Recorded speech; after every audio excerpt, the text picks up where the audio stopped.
मेरे प्यारे बच्चों नमस्कार। आप जितना भरोसा मुझ पे करते हैं वो भरोसा लगातार आपका बढ़ रहा है, ये खुशी की बात है। और एक पोस्ट अभी जो बीपीएससी ने किया कि परीक्षा अब 17 नवंबर को होगी, एग्जैक्ट यही डेट मैंने बताया था कैलकुलेट करके कि देखो यार पेपर छठ के बाद होगा, छठ के बाद जो संडे पड़ेगा उस संडे या अगले संडे को पेपर होगा। तो वो डेट आई थी 17 नवंबर और ये घोषणा मैंने तब कर दी थी जब 20 जुलाई को नोटिफिकेशन नहीं आया था। हमने अपने मेंटरशिप के बच्चों से कहा कि 5 दिन और रुक जाओ, 25 जुलाई तक अगर नोटिफिकेशन नहीं आया तो हम लोग स्ट्रैटेजी चेंज करेंगे और मेंस पर फोकस करेंगे। क्योंकि मुझे अंदेशा हो गया था, हम लोगों ने कैलकुलेट किया कि भाई पेपर कोई कैसे कराएगा कमीशन। अगर 25 जुलाई तक नोटिफिकेशन नहीं आया है, मान लो अगर वो 1 अगस्त नोटिफिकेशन देंगे तो पूरा अगस्त तो नोटिफिकेशन फिल करने में जाएगा, उसके बाद उनके पास 1-1.5 महीना और एक्स्ट्रा चाहिए।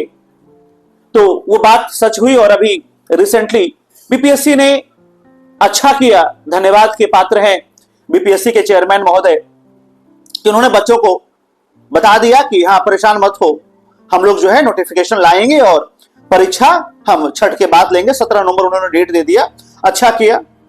थोड़ा और पहले कहे होते तो ज्यादा अच्छा होता, लेकिन हाँ आयोग है, आयोग की अपनी गरिमा है, आयोग की अपनी कार्यप्रणाली है, तो उस पर कोई भी प्रश्न लगाना मेरा उद्देश्य नहीं है। आयोग के चेयरमैन और बाकी लोग साधुवाद के पात्र हैं। अब सवाल ये उठता है कि यार 17 तारीख डेट आ गई और आज शिक्षक दिवस है 5 सितंबर, तो मेरे मन में ख्याल आया कि आप बच्चों को कुछ तोहफा हम भी दे दें।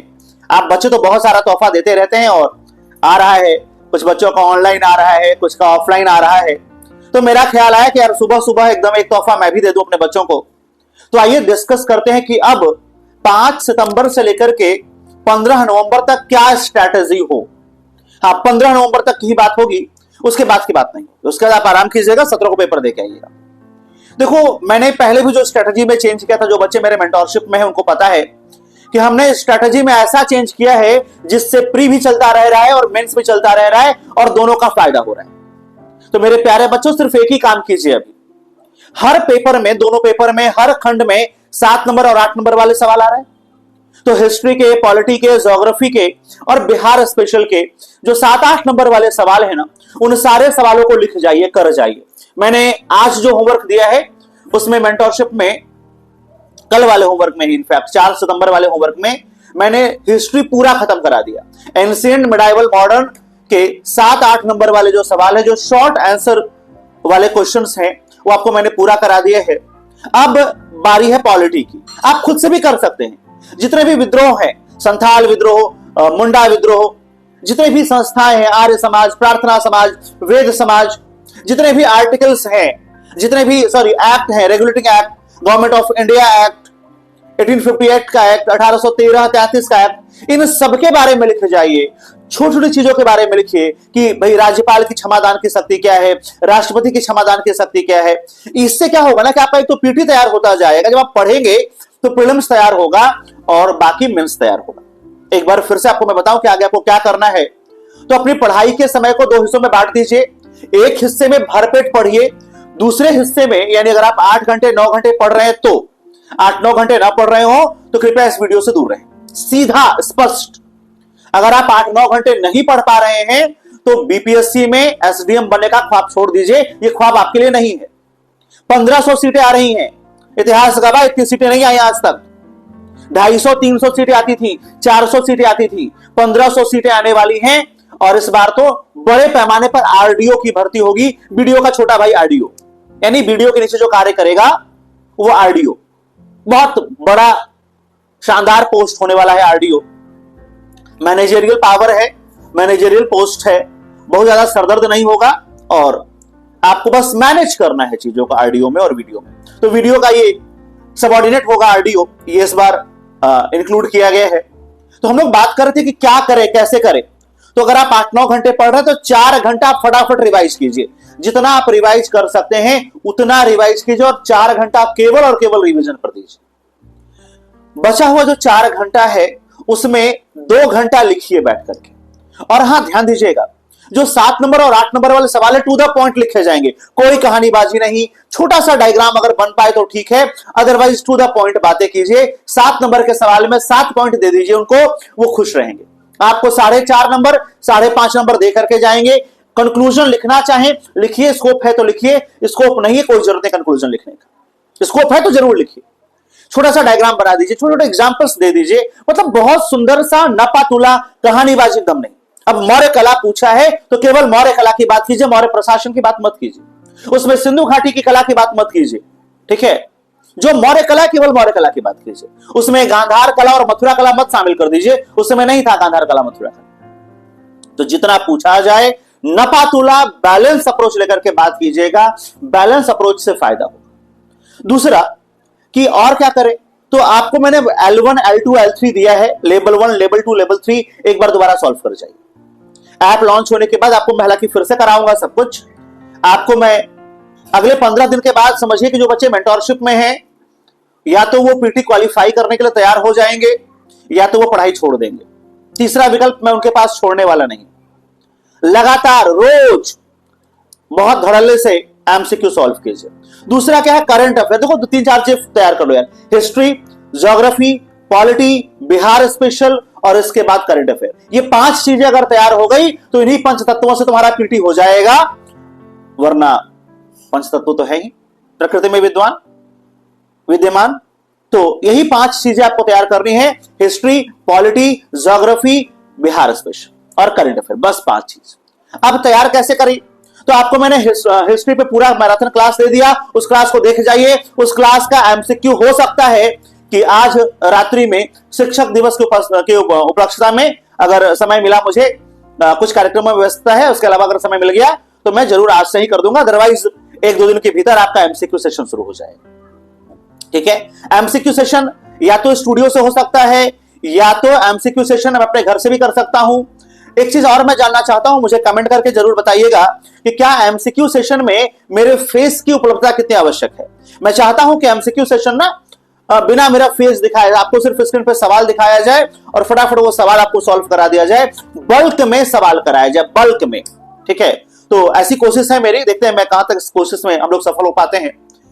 उसके बाद पॉलिटी, जितना भी इंपॉर्टेंट आर्टिकल है, जो भी इंपॉर्टेंट संस्थाएं हैं उनको पढ़ जाइए। कम से कम fundamental rights, DPSP, fundamental duties आपको रटा हुआ होना चाहिए। उसके बाद थोड़ा सा देख लीजिएगा राष्ट्रपति राज्यपाल, थोड़ा सा और देख लीजिएगा सुप्रीम कोर्ट के बारे में, हाई कोर्ट्स के बारे में थोड़ा सा देख लीजिएगा। ये सब जो जहां से सवाल हमेशा से आता रहा है, ये बहुत ट्रेडिशनल, बहुत कोर एरिया है और यहां से सवाल आएगा, तो इन सवालों को देख लीजिएगा। ज्योग्राफी में बहुत ज्यादा फोकस कीजिएगा बिहार की कृषि पर और भारत की कृषि पर। दूसरा उद्योग धंधों पर, तीसरा खनिज संसाधन पर, चौथा ट्राइब्स पर और 5वां नदियों और पहाड़ों पर। विश्व इतिहास की बात करेंगे तो विश्व इतिहास में थोड़ा सा फोकस कीजिएगा कि कौन कौन से घास के मैदान कहां हैं, कहां कहां सक्रिय ज्वालामुखियां हैं, कौन कौन से देश हैं जो लैंडलॉक देश हैं और कहां पे इनएक्टिव वॉल्केनोज हैं। एक बार ये सब थोड़ा सा देख लेना है आपको, कुछ मत कीजिए, कॉन्टिनेंट्स पढ़ जाइए, सारे कॉन्टिनेंट्स पढ़ जाइए चुपचाप, उसी से गुजारा होगा, उसी से कल्याण होगा और कुछ करने की आवश्यकता नहीं। तो सारे कॉन्टिनेंट्स पढ़ जाएंगे तो उससे गुजारा हो जाएगा। करंट अफेयर्स जनवरी से उठाइए और अक्टूबर पूरा खत्म कीजिए। हालांकि मैंने टेस्ट में जनवरी फरवरी करा दिया है, शनिवार को मार्च हो जाएगा, उसके अगले मंगलवार को अप्रैल हो जाएगा, उसके अगले शनिवार को मई हो जाएगा। तो ऐसे हम लोग हफ्ते में 2 महीना खत्म कर रहे हैं। तो मेरे ख्याल से अगले 10-15 दिनों में आपका हम लोग अगस्त तक पहुंच जाएंगे, ठीक है। तो अब समय बहुत ज्यादा नहीं है, इस महीने में 25 दिन, 30 दिन अक्टूबर में और 15 दिन, यानी कुल मिलाकर के 70 दिन है। ये 70 दिन में 70वीं बीपीएससी पार, 70 दिन 70वीं बीपीएससी पार। ये ट्रिक अपना लीजिए कि 70 दिन में फटाफट history, polity, geography, Bihar special और करंट अफेयर्स पढ़ना है। अब मैक्सिमम एमसीक्यू सॉल्व कीजिए, वो जो टॉपिक्स हैं, जैसे जो ज्योग्राफिकल टर्म्स हैं, उसको बाकायदा लिख लीजिए, ठीक है। उठा करके देखिएगा तो लास्ट ईयर के क्वेश्चन से क्या होगा कि आपका कॉन्सेप्ट क्लियर हो जाएगा और आप जब लिख पाएंगे तभी आप जो है पीटी क्वालिफाई कर पाएंगे। जिन बच्चों ने अब तक कोई टेस्ट सीरीज नहीं ज्वाइन किया है, बेटा ताबड़तोड़ टेस्ट सीरीज दीजिए, दिन भर में 2 टेस्ट लगाइए और लगाइए हर हाल में मैक्सिमम क्वेश्चन जितना आपको मिल जाए, जहां से मिल जाए वो सारा क्वेश्चन सॉल्व कर जाना है और हर हाल में वो सारा क्वेश्चन सॉल्व कर जाना है। Is that clear? Maximum question solve करेंगे, जहां से क्वेश्चन मिल जाए वो सारा क्वेश्चन सॉल्व करेंगे। एकदम कसम खा के बैठिए कि 70 दिन में 17वीं बीपीएससी पार कर लेंगे। ठीक है, तो आपको अब रणनीति में बहुत बदलाव करने की आवश्यकता नहीं है। थोड़ा सा मेंस लिखते रहिए, क्योंकि अगर आपने स्ट्रेटेजी से तैयारी की है तो आपका तैयार होगा। कुछ बच्चे ऐसे भी जब तक सो रहे होंगे चंद्रकांत के नोटिफिकेशन आएगा तब ना पढ़ेंगे। अभी से पढ़ के क्या करें? अभी चलते हैं फिल्म देख के आते हैं। अब कुछ लोग तो चलो चलते हैं, वो मौसा के भाई के फूफा के यहाँ ब्याह है, तो दूर का जो है रिश्ता जोड़ के ब्याह शादी न्योता जो लोग पूरा कर रहे हैं ना, वो जाग जाएं।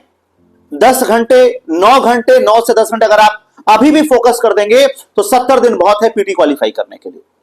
मुझसे सारे एमसीक्यू ले लीजिए, लेवल 1 लेवल 2 लेवल 3 ले लीजिए, हिंदी में अवेलेबल है, इंग्लिश में अवेलेबल है, वो लेकर के अभी से सॉल्व कर जाइए और एकदम सॉल्व करना स्टार्ट कीजिए और एक बार फिर से स्टार्ट कीजिए। मैं अपने मेंटरशिप के बच्चों को अभी एक बार टेस्ट कराऊंगा, जितने करंट अफेयर वाले टेस्ट हैं, करंट अफेयर जैसे ही खत्म होगा फिर से उनको मैं हिस्ट्री का L1 L2 कराना शुरू करूंगा, एनसीईआरटी ज्योग्राफी कराऊंगा। तो ये सब कुछ फिर से कराने वाला हूं आपको। तो एक बार फिर से कमर कस लीजिए और कमर कस के तैयार हो जाइए। लगातार टेस्ट देंगे, लगातार एमसीक्यू सॉल्व करेंगे।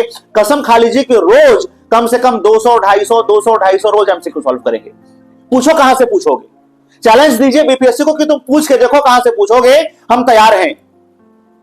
अपने अंदर वो जोश, वो जज्बा, वो जुनून पैदा कीजिए कि अब की बार पीटी पार। और यकीन मानिए अगर अब की बार पीटी पार नहीं हुआ तो उसके बाद बहुत मुश्किल होगा। इतनी ज्यादा सीटें उसके बाद आने की संभावना न के बराबर है। 1500 सीटें बीपीएससी में या किसी भी स्टेट पीसीएस में नहीं आती। सो हाउ इज द जोश? I hope you will reply high sir. Comment करके जरूर बताइएगा हाउ इज द जोश। और कोई समस्या हो तो मैं एक बार एक गूगल लिंक ओपन कर दूंगा कि आस्क मी योर प्रॉब्लम। आप मुझसे प्रॉब्लम पूछेंगे और आपको उसका रिप्लाई मिलेगा। तो अभी से पढ़ना शुरू कीजिए। और किसी को कोई डाउट हो, अच्छा किताबों को लेकर के अगर कोई डाउट है, बेटा समझिए इस बात को, किताबों में कहीं कोई समस्या नहीं, आपके पास जो नोट्स है, क्लास नोट्स है, किसी कोचिंग का नोट्स है, क्योंकि नोट्स अच्छे बुरे नहीं होते हैं। ऑलमोस्ट आपने कितना कवर अप किया है उस पर डिपेंड करता है। ठीक है, नोट्स को एक बार 2 बार पढ़ जाइए। बहुत बल्कि बहुत लेंथी नोट्स है तो बचिए उससे। उससे अच्छा है कि एमसीक्यू सॉल्व कर जाइए, और जितना एमसीक्यू सॉल्व किए रहेंगे उतना अच्छा रहेगा। दूसरी बात, जो गलत हो रहा है उन क्वेश्चन को लिखिए, उन क्वेश्चंस को रटिए, क्योंकि जो सही कर रहे हैं वो आप कल भी सही कर लेंगे, आप परसों भी सही कर लेंगे, आप एग्जाम में भी सही कर लेंगे। जो गलत हो रहा है वो गलत नहीं होना चाहिए, उस पर कोशिश कीजिए कि वो गलत ना हो, उन गलतियों से बचिए। तो मेरे प्यारे बच्चों, एक बार फिर से आप सबको शिक्षक दिवस की हार्दिक शुभकामनाएं, ढेर सारा प्यार दुलार आशीर्वाद। हम फिर मिलेंगे आपसे। फिर भी कोई डाउट हो तो कमेंट बॉक्स में जरूर लिखें या मुझे व्हाट्सएप पे बताएं। आप सबके पास मेरा नंबर उपलब्ध है। हम फिर मिलेंगे। धन्यवाद। जय हिंद।